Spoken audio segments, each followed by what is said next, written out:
Marouane Béréni, plus d'un an après sa mort, sa maison vendue à prix cassé. La maison de Marouane Béréni, située à Fuissé, en Saône-et-Loire, dans la région Bourgogne-Franche-Comté, a trouvé un acheteur. Les fans de Plus belle la vie sont en deuil depuis le mois d'octobre de l'année 2023, date à laquelle le corps sans vie de Marouane Béréni a été retrouvé pendu dans une maison inoccupée à Corcelles-en-Beaujolais, dans le Rhône. Au moment de la macabre découverte, cela faisait plusieurs semaines que les forces de l'ordre étaient à la recherche du comédien.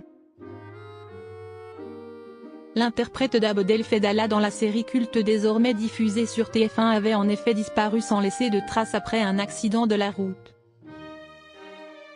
Peu de temps après le décès de l'acteur, sa maison a finalement été mise en vente. Et selon les informations relayées par nos confrères de Pure People, celle-ci aurait enfin trouvé preneur.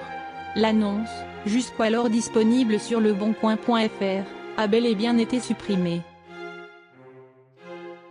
Initialement proposée à 400 400 €, cette maison village de 202 mètres carrés comprend 3 chambres, dont une suite parentale avec dressing, une salle d'eau avec toilette, une salle de cinéma, une salle de jeu, ainsi qu'une belle terrasse.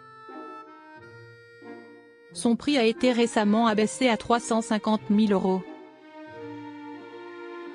Située à Fuissé, en Saône-et-Loire, dans la région Bourgogne-Franche-Comté, elle bénéficie d'un cadre particulièrement attractif, notamment réputé pour son vin blanc. Le 3 août 2023, vers 23 h à Mâcon, Sandra L., une femme de 38 ans, a été gravement blessée dans un accident de la route que l'acteur est suspecté d'avoir causé. D'un coup, je vois les feux qui s'allument et j'entends le moteur démarrer. Je me suis dit qu'il y avait de la place derrière moi. Il m'a percuté de plein ouest. Il n'a pas freiné. J'ai volé. Je ne me souviens plus de grand-chose, a ainsi confié Sandra L., dans une interview accordée au journal de Saône-et-Loire. Et d'ajouter, je suis en stress post-traumatique. J'ai un suivi psy et je suis sous antidépresseurs, neuroleptiques et anxiolytiques, je ne sors plus de chez moi.